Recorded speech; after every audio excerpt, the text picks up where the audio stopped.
Olá pessoal, tudo bom com vocês? Sejam bem-vindos ao seu canal de matemática, Matemática em um Clique. Hoje eu trago aqui de novo o tema intervalo de confiança, só que essa é a aula número 2.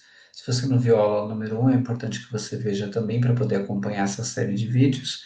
E nessa aula número 2 nós vamos ver a proporção, né? Nós vamos ver como construir o intervalo de confiança para a proporção, que a gente chama de estimativa intervalar. Vamos ver então como que funciona? Temos aqui o nosso tema de aula, intervalo de confiança, aula número 2. Nós vimos na aula anterior, né, que trabalhando aqui com as estimativas, existem as possibilidades de estimativas, existem as chamadas estimativas pontuais, mas tem também as chamadas estimativas por intervalo.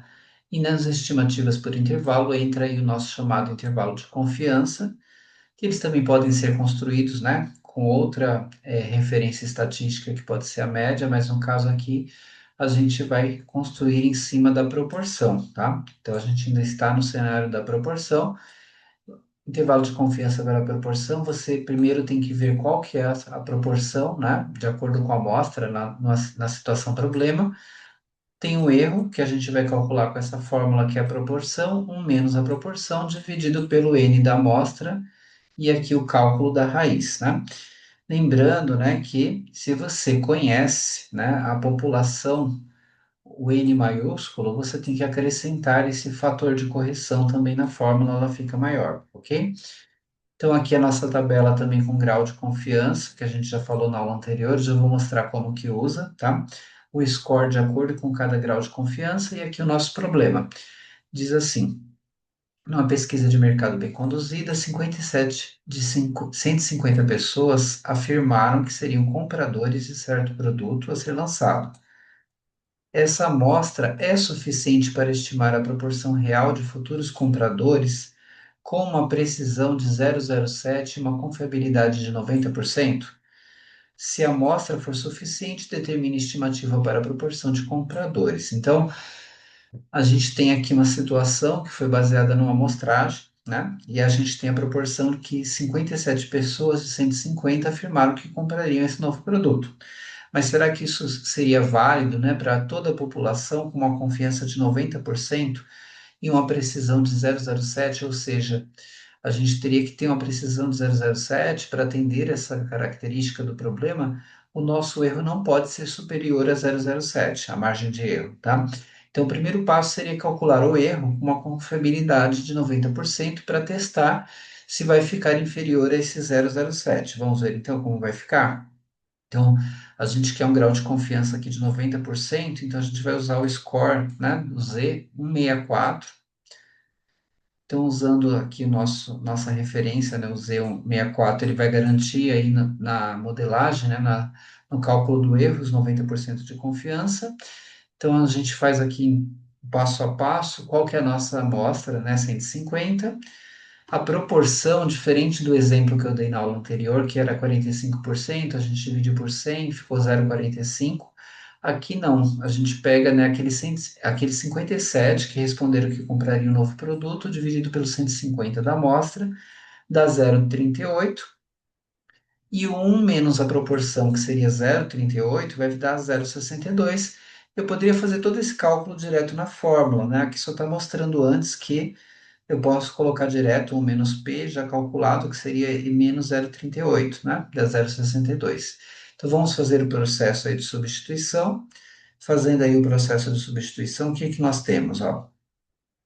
A gente tem aqui é, a proporção 0,38, que veio daqui, né, daquele 150, daquele 57, melhor dizendo, dividido por 150, que a gente pegou lá do problema, 57 pessoas de um total de 150 na amostra. Aqui já é a diferença, 1 menos P, então 1 menos 0,38 deu 0,62.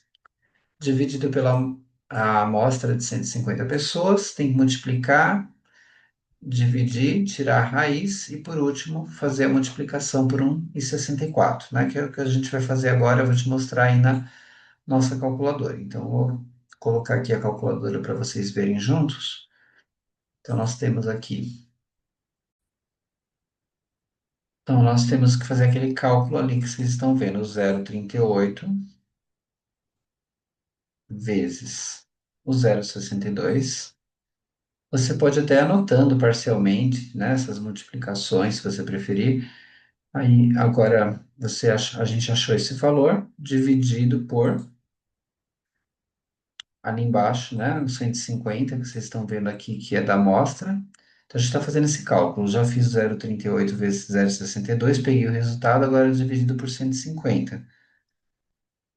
Agora, esse valor eu vou tirar a raiz. Como aqui na forma como funciona essa calculadora, eu teria que colocar primeiro a raiz para depois digitar esse número, para não ter que apagar e refazer, fica mais prático eu usar o recurso, né, de uma potência que equivale a essa raiz, que seria elevar a meio. Então, eu vou elevar a meio, elevado a 0,5, que a raiz quadrada é a mesma coisa que elevar a meio. Tendo elevado a meio, agora eu faço vezes esse número de fora, 1,64, vezes 1,64. E a gente achou esse 0,065, porque aqui já está arredondado, né, no slide, e você tinha aqui 0,0649, né? Então, como a próxima casa era 9, arredondou ali para 5.